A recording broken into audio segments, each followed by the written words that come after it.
अभी पनौती जो निकालनी है वो अगले मैच पे, अब इसकी बात करते हैं। हाँ एशेस पे आते हैं सर, जिसका आई एम श्योर आप लोग भी बहुत एक्साइटेड होंगे बात करने के लिए। कल हमने बात नहीं करी थी और आधा मैच हमने मिस कर दिया क्योंकि 2 दिन में तो मैच खत्म हो गया है। ये क्या नौटंकी चल रही है भाई? ये अश्विन ने एंड आकाश चोपड़ा ने बड़ी पॉपुलरली नैरेटिव निकाला है कि थैंक गॉड कि किसी इंडियन ने स्टैंड लिया है। अश्विन तो हर बार लेते हैं, अश्विन तो चलो है, बट आकाश चोपड़ा भी अगर जा रहे हैं, बिकॉज आकाश चोपड़ा को बहुत गाली पड़ती है, मुझे समझ नहीं आता क्यों। वो कई सारी बातें बहुत अच्छी कहते हैं। आई थिंक प्रॉब्लम ये थी कि उन्होंने अपने ट्वीट में ऐसा बोला था कि strictly following the score not following the game right now, पर स्कोर के हिसाब से देखा जाए तो अगर ये चीज कहीं और हो गई होती तो बहुत एब्सोल्युटली करेक्ट। आप you don't need to watch the game. अगर मैच के पहले दिन पर 19 विकेटें गिर रही है ना, तो रिगार्डलेस की बैटिंग का वो गलत है, ये गलत है, वो गलत है, भाई गिर रहे हैं ना। हाँ। जब इंडिया के साथ ऐसा ट्रीटमेंट होता है तो हम लोग भी क्यों वो देखें उनका मैच? स्कोर देख के आप बोल सकते हैं। अभी कोलकाता वाला मैच भी जो 2-2.5 दिन में खत्म हो गया था, हम लोग उस पर इतनी गालियां दे रहे थे कि ये क्या पिच बना दी है वो। अब यहाँ पे मैं बोलना चाहता हूँ, देखो ये जो आर्ग्यूमेंट है ना पूरा, कई लोग कहेंगे कि जब इंडिया में होता है तो बहुत गालियां पड़ती है, वहां पे क्यों नहीं पड़ रही हैं। ये बात सही है, बट आप ईडन गार्डन्स की पिच का एग्जांपल नहीं दे सकते हो। क्यों? थोड़ा सा नुआंस आर्गुमेंट है। देखो ये जो पूरा नैरेटिव है ना कि इंडिया में होता है तो बहुत गाली पड़ती है, बाहर होता है तो कुछ नहीं बोला जाता, ये इन प्रिंसिपल करेक्ट है, बट जो कॉन्टेक्चुअली अगर हम बात कर रहे हैं ना तो ये आर्गुमेंट गलत हो जाती है जब हम ईडन गार्डन्स का कॉन्टेक्स्ट लेते हैं। क्यों? ईडन गार्डन्स की जो पिच थी, it was a dangerous pitch. हाँ, it was not a rank turner. अगर आप एक रैंक टर्नर बना के 2 दिन में मैच खत्म कर रहे हो, जैसे तुम्हें याद है इंग्लैंड आई थी 23 की बात है या 22 की बात है, जब अक्षर पटेल ने विकेट ली थी बहुत ज्यादा अहमदाबाद में, 2 दिन में मैच खत्म हो गया था, 2-2.5 दिन में मैच खत्म हो गया था। That is a different case. South Africa वाला जो मैच 2 दिन में खत्म हुआ था, जो 1-1 ड्रॉ करा था हमने लास्ट ईयर जाके, that was a dangerous pitch. Eden gardens वाली जो बात हुई है, that was a dangerous pitch. मतलब जहां पे आपका इतना वेरिएबल बाउंस आ जाए कि आपको actually you can get hurt, exactly, तो वो ज्यादा हो जाता है। अच्छा हो गया। क्योंकि ऐसे में क्वाइट लिटरली जब एक बॉल 130-140 किलोमीटर पर आगे स्पीड से आ रही है, बैटर कुछ नहीं कर सकता है। ऑफ द पिच आप एक्सपेक्ट मत करो कि बैटर बाउंस को रीड करेगा। हाँ। वो हाथ से और टप्पा पड़ने के टाइम पे कि टप्पा कितना आगे पीछे पड़ रहा है, उसके हिसाब से बाउंस। मतलब मोस्ट ऑफ द बैट्समैन से कि जब बॉल छूट रही होती है हाथ से, उस टाइम पे उनका डिसाइड हो चुका होता है कि कौन सा शॉट वो खेलने वाले हैं, तब तक पता चल जाता है। बॉलर एक टाइम पे आपको नेट पे प्रैक्टिस करके फोकस बनाना पड़ता है, बॉलर किस पॉइंट ऑफ टाइम पे बॉल को रिलीज कर रहा है ना, वो आपको दिखने लग जाता है कि बॉल छोटी पड़ने वाली, ऊपर पड़ने वाली। या तो आप अगर of the pitch bounce uneven हो रहा है ना, that is a dangerous pitch, उससे आपको हर्ट, चोट लग सकती है लिटरली। हाँ। ईडन गार्डन्स वो पिच थी। चलो फेयर एनफ, अगर ये ले भी ले, पर स्टिल क्योंकि मतलब मैंने जो पर्थ में देखा है वो वैसी पिच नहीं थी। मैंने जितने भी लोगों को ट्विटर पे डिफेंड करते हुए देखा है, एक तो पहली बात तो भाई गेम तो बहुत ही तगड़ा था, मजा आया मुझे देखने में। 1 सेकंड देखो, अब गेम बहुत तगड़ा था का क्या मतलब होता है? मतलब it was very exciting to watch. क्यों? नॉट आइडियली एक टेस्ट क्रिकेट के स्टैंडर्ड से, क्योंकि 2 दिन में मैच खत्म हो गया, बट एक अगर आप उस नजरिए से देखो कि जहां पे आपके 100 रन नहीं बन रहे, 150 रन नहीं बन रहे, 200 रन नहीं बन पा रहे, वहां पे अल्टीमेटली चेज करते हुए एक खिलाड़ी सिंगल हैंडेडली टीम को ले गया। यार मुझे लगता है ये ना वंस अगेन एक इंडियन ऑब्सेशन है कि जो बाहर चीजें होती हैं वो अच्छी होती हैं। नहीं, मैं उल्टा इस चीज पे आने वाला था। मैं कहने वाला था कि इंडिया के अंदर जब ऐसे मैच होते हैं, जब इंडिया की खुद की टीम भी स्ट्रगल कर रही होती है स्पिनर्स के अगेंस्ट, और मैच टाइट चल रहा होता है 2 दिन का, तो लोगों को प्रॉब्लम हो जाती है। मैं पर्सनली अपनी बात करूं, मुझे तो बड़ा मजा आता है देखने में। हाँ वही ना, टेस्ट क्रिकेट में the reason why I like test cricket is because it is very different from the other formats in the sense कि बाकी formats में the batter is dominating the bowlers.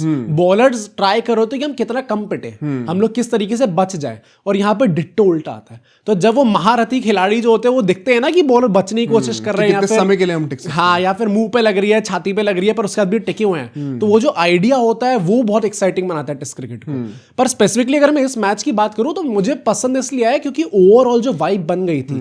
पहली बात तो भाई जैसे मैंने देखना स्टार्ट करा, स्टार्टिंग से ही पूरा स्टेडियम भरा हुआ है। वही ना, मेरे भाई लोग वाइब बनाते हैं। हाँ, मैं वही कहना चाह रहा हूँ, अगर आप यहाँ पर अहमदाबाद को फुल हाउस कर दोगे, यहाँ वाइब नहीं बनेगी जब अश्विन और जडेजा विकेट निकाल रहे होंगे, चिल्ला नहीं रहे होंगे 1 लाख लोग क्या। तभी मुझे वो स्टार्टिंग से ही जब मैंने लगाया था ना, सुबह 7:50 AM जो भी है, जब स्टार्ट हुआ था, मुझे स्टार्टिंग से ही वाइब बन गई थी कि भाई ये तो पूरा फुल हाउस है, मस्त लग रहा है, मजा आने वाला है। लोग वाइब बनाते हैं, और दूसरा ब्रॉडकास्टर, हाँ, यहाँ शोर मीटर आप दिखा रहे हो, वहां वो पूरा रिस्ट का स्नैप दिखा रहे हैं, आर्म स्पीड दिखा रहे हैं, वो ग्राफिक्स भी कितने सुंदर लगते हैं। हाँ, ये तो है। यहाँ पता नहीं क्या चल रहा है, अलग ही क्वालिटी ऑफ क्रिकेट आपको देख के लगता है कि अच्छा यहाँ पे शायद बेहतर हो रही है, just because of the ambience and the broadcasting quality. But that tells you कि कितना मैटर करता है ये टेस्ट, मतलब क्रिकेट में इन जनरल। एक बहुत अच्छा एग्जांपल देता हूँ, हम जिनको पता हम पहले फुटबॉल ही कवर करते थे, तो तुम्ही ने बताया था कि इंग्लिश प्रीमियर लीग में जो ब्रॉडकास्टिंग होती है उसमें सैचुरेशन वगैरह कॉन्ट्रास्ट वगैरह बढ़ा देते हैं कैमराज में, मतलब इसका अपीलिंग लगे आंखों को। साइंटिफिक रीजन है कि उससे आपके जो अंदर के इमोशंस है वो और ज्यादा बढ़ के दिखते हैं, इतने स्लाइड मार्जिन, कलर साइकोलॉजी है। तो इन सब चीजों के ऊपर बहुत सारे साइंटिस्ट ने स्टडी कर रखा है। हाँ। और ये सब टैक्टिक्स यूज होते हैं आपको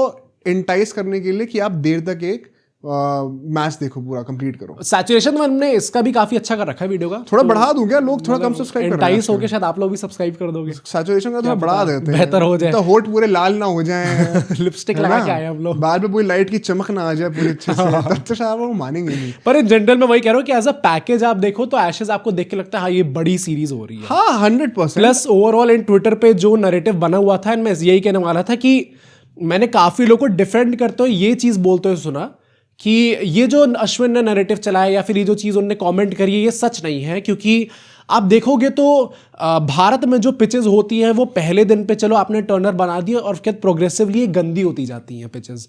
बाहर आप देखोगे तो पिचेस बेहतर होती जाती है बैट करने के लिए। सेकेंडली वो ये भी कहते हैं कि और आप देखो तो एक्चुअली में पेसर्स की क्वालिटी इतनी अच्छी थी कि उसके चक्कर में विकेट्स गिर गए थे। मैं कह रहा हूँ भाई ये तो बहुत ही फालतू नहीं, दोनों चीजें पार्शियली ट्रू तो हैं यार। पेसर्स की क्वालिटी ये तो हर मैच में बॉलिंग की क्वालिटी नो डाउट अच्छी थी। हाँ। पर क्या आप ये कहना चाह रहे हो कि जब इंडिया में जडेजा अश्विन बॉलिंग, वही मैं कह रहा हूँ, तो अच्छी नहीं होती? तब तो आप नहीं कहते कि कुलदीप यादव जडेजा और अश्विन आ गए फिर तो विकेट गिरेंगे। उनका लॉजिक ये होता है कहने का कि वहां पर रैंक टर्नर के चक्कर में जो एवरेज स्पिनर्स होते हैं उनकी बॉलिंग भी अच्छी लगने लग जाती है। I kind of would like to say कि फिर उसी लॉजिक से वहां पे जब एक्स्ट्रा बाउंस पेसर्स को मिल रहा है तो एक एवरेज पेसर भी बेटर लगता है। हाँ, ये तो उनकी बॉलें भी मुंह पे खाएंगे ही खाएंगे। आप इससे एग्री करो डिसएग्री करो, कोई फर्क नहीं पड़ता। मतलब ये भेदभाव क्यों है कि हम लोग स्पिन को डाउनग्रेड करना चाह रहे हैं और पेस को ऊपर बढ़ाना चाह रहे हैं? दूसरी बात है कि वहां पे पिचेस बेटर होती है, दैट इज जस्ट नेचर। क्या मतलब है कहने का, तुम आप खुद सोचो, जो आप लोगों ने, आई होप आप अभी भी खेलते होंगे कोई ना कोई स्पोर्ट, पर अगर आप बचपन में खेलते थे क्या होता था? जब आप लोग फुटबॉल खेल रहे हो, क्रिकेट खेल रहे हो, तो कोई आपने ग्राउंड ढूंढा, वहां पे आपने बहुत टाइम तक खेला तो धीरे धीरे वहां से घास निकल जाती थी। ठीक है ना? जब घास निकलेगी उसके बाद ही तो मट्टी टूटेगी। जब मट्टी टूटेगी तभी तो ग्राउंड खराब होगा। तो तुम समझ रहे हो, जब एक्स्ट्रा ग्रास है तो एक कैटेगरी ऑफ बॉलर्स जो कि पेसर्स हैं उनको हेल्प मिल रही है, तो बैटर्स के लिए तब भी टफ है। जब पिच बहुत ज्यादा खुरदुरी है, सॉइल है, पफ ऑफ डस्ट है, तब भी बैटर्स के लिए टफ है। और तब एक दूसरे सेक्शन ऑफ बॉलर्स को फेवरिज्म मिल रहा है जो कि है स्पिनर्स। बट डिटोरिएशन के लेवल पे घास के बाद उसके नीचे आता है डस्ट बॉल, तो डिटोरिएट ज्यादा जल्दी वही होगा। घास जब हटेगी तब पिच बैटिंग करने के लिए थोड़ी बेटर हो जाएगी मोमेंटरी। तो इट्स जस्ट दैट नेचर के पूरे वो लॉज में और उस हायरार्की में, उस लैडर में, a grassy pitch lies above a dusty pitch in terms of कितनी जल्दी वो डिटोरिएट करने वाले हैं। तो इसमें इंडिया और इंडियन कंडीशंस और इंडियन टीम जहाँ पे स्पिनर्स का फोटे रहा है, अगर वो उस चीज को यूज करें उसका आप ब्लेम नहीं कर सकते। I think it just happens to be कि ये जो क्रिकेट की मीडिया है ये इंग्लिश मीडिया मेनली नरेट करती है, पूरा वो कंट्रोल करती है। ये अक्रॉस स्पोर्ट्स आप स्टडी करो एक बार, फुटबॉल में होते हैं बहुत ज्यादा होता है। And it happens to be कि ऐसे डस्ट बॉल वाली पिचेस जो होती है वो इंग्लैंड में बनाना बहुत डिफिकल्ट है, एंड इनको स्पिन खेलना आता नहीं है। दैट इज व्हाई ये लोग इस पूरी स्किल को ही डिग्रेड कर देते हैं। कोई गलत बात नहीं है, अब अपनी स्किल को मास्टर करो, अपनी स्किल को मास्टर करेंगे। पर ये ऊपर नीचे करना, मैं फिर से कहना चाहता हूँ, आप बहुत अच्छी पिच बना दो ना इंडिया पे, and that is the problem. ये मैं ये नहीं कह रहा हूँ कि पिच खराब थी पर्थ की, प्रॉब्लम इज कि अगर एक अच्छी पिच पे भी इंडिया में 2 दिन में मैच खत्म हो जाएगा ना, there will be foreign media, western media जो कि सवाल उठाएंगे कि इस पिच को अच्छी रेटिंग मत देना। Exactly, because there is an agenda of this, and if you don't agree to this, आप जाके बीसीसीआई के ऑफिशियल से पूछना, ये कितने उन्होंने ऑन रिकॉर्ड का है। आप सुनील गावस्कर जैसे एक्स क्रिकेटर से पूछना कि कितना ज्यादा वहां पे उनके साथ ये सब होता था। ये तो सच बात है भाई। एक लॉन्ग लिविंग एक नैरेटिव रहा है, and this is totally wrong. यहाँ पे मैं एक और चीज पॉइंट आउट करना चाहता हूँ भाई, बॉलिंग बहुत अच्छी हुई, पिच ठीक है, at the end of the day who will call out the batters? तो नहीं, ये क्वेश्चन है ना कि ये पिच वाली प्रॉब्लम थी या फिर बैटर्स की ही बहुत मोर अबाउट द बैटर्स भाई, and same goes in India. आपको स्पिन खेलने नहीं आते, आपको क्या लग रहा है अगर सुनील गावस्कर की जनरेशन को हम लोग ये पिचेस दे देंगे, क्या वो 5 दिन तक मैच नहीं खींच पाएंगे? एग्जैक्टली। आपको सीरियसली ऐसा लगता है? वो लोग अनकवर्ड पिचेस पे बिना हेलमेट के खेला करते थे। अनकवर्ड पिचेस कितनी बड़ी बात होती है। उनको दे दो, वो तो खेल जाएंगे, तो हम क्यों नहीं खेल पाएंगे? क्योंकि हमने खेला ही नहीं आज तक वो। तो बैटर्स का स्किल ही तो डिटोरिएट हुआ है ना, टेक्निक की एबिलिटी, टेम्परामेंट। हैरी ब्रूक ने पहली इनिंग में अच्छी बैटिंग करी है, पर शॉट देख रहे थे क्या मार रहा था? एग्जैक्टली, या तीनों विकेट छोड़कर वहां पे कवर्स के ऊपर से छक्का टिपिकल मार दिया। बेसबॉल वाले जो इनकी तो आप मेंटालिटी क्या है। 100 मार दिया आपने हाँ, उसमें? या। ठीक है, आप अच्छे लगे देखने में, पर कितना लंबा रुके आप? 2 दिन में मैच फिर भी खत्म हो गया ना। दूसरे इनिंग में तो शायद 0 ही मारा है। हाँ। जो रूट जो है दोनों इनिंग में नहीं चले हैं, वहां पे वो बेन स्टोक्स पहली इनिंग में जो है स्टार्क ने बैट और पैड के बीच में से डंडा मार दिया, तो वो लेट के पूरा एक्शन गुस्सा हो शुरू गया। हो गया था हाँ, पूरा हाँ, उनका हाँ, कि अब मैं क्या ही कर सकता या। हूँ। तो टेम्परामेंट कहाँ है? नहीं तो आई थिंक यहीं पे वो क्वेश्चन निकल के आता है, जो कि अगेन लोग हर बार जब भी इंग्लैंड टेस्ट क्रिकेट खेलती है हमेशा क्वेश्चन आता ही आता है, and we again have to address it. क्या? तो ट्विटर पे सब लोग यही बोल रहे हैं, एंड जितने भी इंग्लिश फैंस हैं वो उनका बेसिकली वो जो 12वीं आर्मी है वो इनका पूरा नैरेटिव ये निकल के आता है कि हम लोग मैच हार गए ऑब्वियसली, बट ऑनेस्टली तो हमने जीते सच सच बताना, आरसीबी तो हम ही है, लाल रंग तो हाँ। हमारा और भी है। इनकी लेजिट ये मतलब आर्ग्यूमेंट इतनी बेवकूफों वाली होती है। ये लोग कह रहे हैं कि तुम हम क्यों लोग बोल रहे हो भाई? भाई क्या व्हाट आरसीबी भाई टाइटल है। हाँ हाँ। अरे तो तुम तो केकेआर कहां से आ गई भाई बीच में? नहीं तो तुमने कहा टाइटल। भाई तो हम इंग्लैंड की बात कर रहे हैं, WTC टाइटल है क्या उनके पास? हाँ, इंडिया के पास भी नहीं है भाई। हाँ ठीक है, पर हम एटलीस्ट फाइनल्स तो पर हम बहाने नहीं मारते। हाँ, नाटक नहीं करते हम लोग। पर मैं कह रहा हूँ कि उनका ये बेसिकली आर्ग्यूमेंट ये निकल के आ रही है अगेन कि हम लोग हार गए मैच, बट सच में अपने दिल पे हाथ रख के कहना कि सबसे ज्यादा एंटरटेनिंग क्रिकेट तो हम लोग ही खेलते हैं, and entertainment is the sole purpose why लोग स्पोर्ट्स खेलते हैं। एंड उसमें जितने भी ऑस्ट्रेलियंस हैं वो नीचे लिख रहे हैं नहीं भाई हम लोग जीतने के लिए खेलते नहीं, अगर एंटरटेनमेंट के लिए खेलते तो पैसे मत मांगा करो। मांग, हाँ। प्लेयर्स पैसे मत कमाओ ना, सब लोग जॉय के लिए करो ना और भाई। नौकरी करो, ये तो मजे के लिए कर रहे हो ना। Exactly, yeah, तो yeah, it's not just about entertainment. हाँ, it is the soul, it is the main intention कि आप दुनिया में एंटरटेनमेंट फैलाओ। It is entertainment after all, but it is a source of livelihood for lot. नहीं, and players I don't think इसके लिए खेलते हैं कि हमें बस हम तो सर आप करियर बनाने के लिए तो खेलते हो खिलौने ना। दे दो हम उससे ही खेल लेंगे। भाई वो लोग जीतने के लिए खेलते करियर हैं। को आप मजाक नहीं लेते हो। एग्जैक्टली या। तो ऑल एंड ऑल मैं ये कहना चाहता हूँ, बैटिंग टेम्परामेंट को कॉल आउट करना पड़ेगा भाई। इस नई जनरेशन का बैटिंग टेम्परामेंट बहुत खराब है अक्रॉस द वर्ल्ड। भाई। मैं फिर भी अभी भी कहता हूँ शुभमन गिल को ना क्रेडिट नहीं मिलता जितना उसने वो इंग्लैंड वाली सीरीज में करा है ना। हाँ। जितने रन बनाए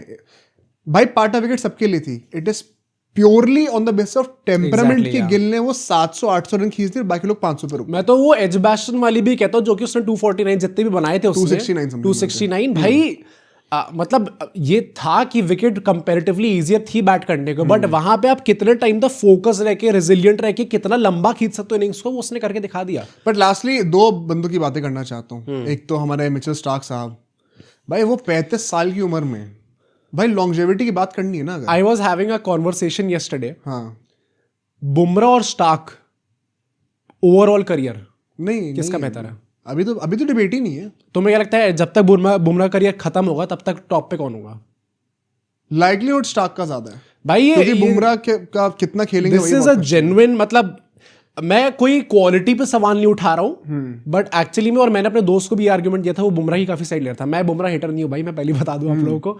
मैंने बोला था कि मैं तो चाहूंगा बुमराह बने, हमारे भाई हिंदुस्तानी बने ऑब्वियसली हिंदुस्तानी गया, बट स्टार्क को आप देखो तो पहले तो लॉन्जेविटी कितनी है उस बंदे की through out his career, has one more trophies for his country. अब इसमें लोग कह देंगे कि हम तो ऑस्ट्रेलिया के लिए खेलता है, वो तो भाई आप इंडिया के लिए खेलते हो, ये हल्के में मत लो। आज की शतक में ये एक्सक्यूज अब गया भाई वो, अब नहीं कह सकते आप लोग चोक कर रहे हो तो आपकी गलती है। फिर वो उसने अपनी कंट्री के लिए ज्यादा ट्रॉफीज जीती हैं।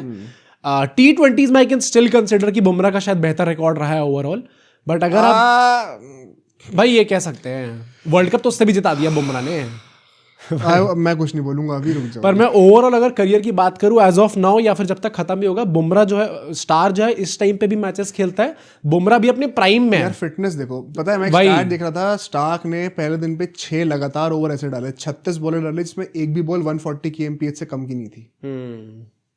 भाई साहब यार ये क्या है? 140 भाई साहब गजब। कोई कहेगा नहीं पिच तेज है भाई, पर्थ की पिच उससे फर्क नहीं पड़ता, बॉल स्पीड नापी जाती है जब हाथ से बॉल हाँ। पिच का कोई लेन देना नहीं होता। इंग्लैंड वाली सीरीज में एक पूरा टेस्ट मैच ऐसा निकल गया था जहां पे बुमराह इतने थक गए थे कि वो 130 क्रॉस नहीं कर पा रहे थे, 140 क्रॉस नहीं 140 क्रॉस नहीं कर पा रहे थे भाई। एक बॉल गई थी। दिमाग खराब हो गया था उस टाइम पे तो कि क्या हो रहा है भाई ये। बहुत एंड लास्टली हेड भाई, वो क्या करने आए? वो दानव है भाई, वो क्लच गॉड है भाई। इस टाइम आई डोंट थिंक कि पूरे वर्ल्ड क्रिकेट में इस टाइम पे कोई उससे ज्यादा क्लच प्लेयर है। एक बहुत फन फैक्ट बताऊं आपको, लोग गंभीर और इंडिया का मजाक उड़ाते हैं। स्टीव स्मिथ ने पोस्ट मैच प्रेजेंटेशन में पता क्या कहा है आपको? मैं ट्वीट भी कर क्या बोला भाई? उनसे पूछा कि ये हेड को ओपनिंग भेजने का डिसीजन कहाँ से आ गया भाई? क्योंकि ख्वाजा ओपनिंग कर नहीं पा रहे थे अभी, तो उसके चक्कर में लाबोशेन को नंबर 3 से ओपनिंग आना पड़ रहा है, स्मिथ को नंबर 4 से ऊपर आना पड़ रहा है, सबका बैटिंग ऑर्डर खराब हो रहा था। तो उन्होंने कहा था हमने ये तो सोचते थे कि सेकंड इनिंग्स में हम लोग नंबर 3 और नंबर 4 पर ही खेलेंगे, मैं और लाबुशेन, ओपनिंग कोई और ही करेगा। हमने पूछा हेड से, हेड ने कहा मैं तो करना चाहता हूँ भाई। वो पागल आदमी है, वो उसको बड़ी ओकेजन दिखती है परफॉर्म कर देता है। भाई तो पर उसने बोला कि अगर वो नहीं करते तो हम तो एक्चुअली नेथन लैंड को ओपनिंग भेजने वाले थे। भाई साहब, अब पता है नेथन लैंड पैरेड अप था। ये पर मुझे सेंस समझ में नहीं आया भाई इसका कि आप out of all people Nathan Lyon को जीजी करे तो मतलब प्रॉब्लम है लोगों को। अगर जीजी कल को हर्षित राणा को ओपनिंग भेज दे तो आप लोग कहोगे क्यों है। I think स्टीव स्मिथ करे तो वो यहाँ पे प्रॉब्लम ये है कि गंभीर के साथ ये आर्ग्यूमेंट इसलिए नहीं फेयर में जाएगी क्योंकि यहाँ पे तो बथेरो बैठे हैं जो ये कहते हैं कि सर हमें ओपन करा दो। भाई आई डिसएग्री। T20 में ऐसे रैडिकल डिसीजन लेना वर्सेस टेस्ट में ऐसा लेना पे नंबर 1। नंबर 2, ये कोई इंडिया का नॉर्मल मैच नहीं होता, ये it is an equivalent of India Pakistan. और वहां पे आपने जरूरत कर दी ओपनिंग टेस्ट मैच में, घर पे टेस्ट मैच है आपका और 2 दिन में मैच खत्म होने वाला है। 200 का टारगेट आसान नहीं होने वाला था। वहां पे आप ये हरकत कर दो। जितने रन ये लोग गस एटकिंसन से ब्राइडन कार्ड से खा गए थे एंड आते थे, सम 66 रन दे considered of Brydon Carse, Gus Atkinson, Archer और मार्क वुड। तो उसके चक्कर में इंग्लैंड से मुझे इतनी चिढ़ मस्ती भाई, इनके हर कोई तो बैटिंग भाई हर कोई आके पहला ऐसे दिन हमारे कब आएंगे? हम चांस ही नहीं भाई, हमारे तो हर कोई नीचे आके बैटिंग हमारे लाइफ टाइम में तो नहीं आएगा भाई ये। आई डोंट थिंक सो कि अलग ही लग्जरी है भाई, माइंडसेट निकल बट सकता है। ट्रैविस सेड भाई ऑल एंड ऑल ये मेंटालिटी की हाँ मैं कर लूंगा ओपनिंग आज, और मैं 69 बॉल्स में 100 ऑस्ट्रेलियन टेस्ट क्रिकेट की हिस्ट्री की 3rd फास्टेस्ट 100। वही ना, और मतलब एक वो होता है कि ऐसे टाइप के टारगेट में आई कुड अंडरस्टैंड वाई उनको ओपन पे भेजा गया, क्योंकि 200 का टारगेट अगर ये बंदा ऊपर चला के मार देता है ना थोड़े रन, तो आपको थोड़ा कम लगने लग जाएगा, टारगेट प्रेशर हट जाएगा। चटाके मारे भाई। पर वो जिस तरीके से कैरी ऑन करता गया, वहां पे बेन स्टोक्स का भी मुंह ऐसे हो गया था कि भाई क्या करें इस पे। बेन स्टोक्स तो भाई लोग वंस अगेन रोहित शर्मा को बोलते हैं डिफेंसिव कैप्टनसी। बेन स्टोक्स ने एट मोमेंट जितनी डिफेंसिव कैप्टनसी करता है ना, हाँ वो अग्रेसिव भी बहुत करता है, बट जब उसका दिमाग घूमता है ना इतनी डिफेंसिव कप्तानी करता है कि आप सोच नहीं सकते हो। लोग बात नहीं करते। इंग्लैंड को हम लोग वही बोल सकते हैं कि फर्स्ट टाइम हाँ, सर नवंबर में एक दानव आके चेस करते हुए 100 मार दे और गेम हमारे हाथों से ले जाए, वो तो सर हमारे लिए तो फर्स्ट टाइम नहीं है। हम तो पहले हम तो यूज्ड हो चुके हैं, अब हम खुश भी हो रहे हैं। मैं जनरली खुश हूं ट्रैविस हेड के लिए। भाई मेरे को बड़ा मजा आया देखकर, बहुत अच्छा लगा गेम। ऑल्दो हमें मेरे ख्याल से फायदा तब होता है जब इंग्लैंड जीतती। क्योंकि WTC फाइनल में वरना फिर से ऑस्ट्रेलिया आ जाएगी, मुझे नहीं चाहिए। बट ठीक है भाई, मजा आ रहा है बैट्समैन की पिटाई देखते हैं। आई थिंक प्रॉब्लम ये है, अभी हमने देख के मैं तो एक्साइटेड हो गया था एशेस को, अब 12 दिन के लिए वेट करना पड़ेगा भाई नेक्स्ट मैच के लिए। 2 दिन में तो मैच खत्म कर दिया। अच्छा खासा अभी लंबा टाइम है अब देखने में, पर ठीक है भाई जब आएगा तो देखते हैं। अब अगले मैचेस तो 5-5 बजे से भी शुरू होंगे।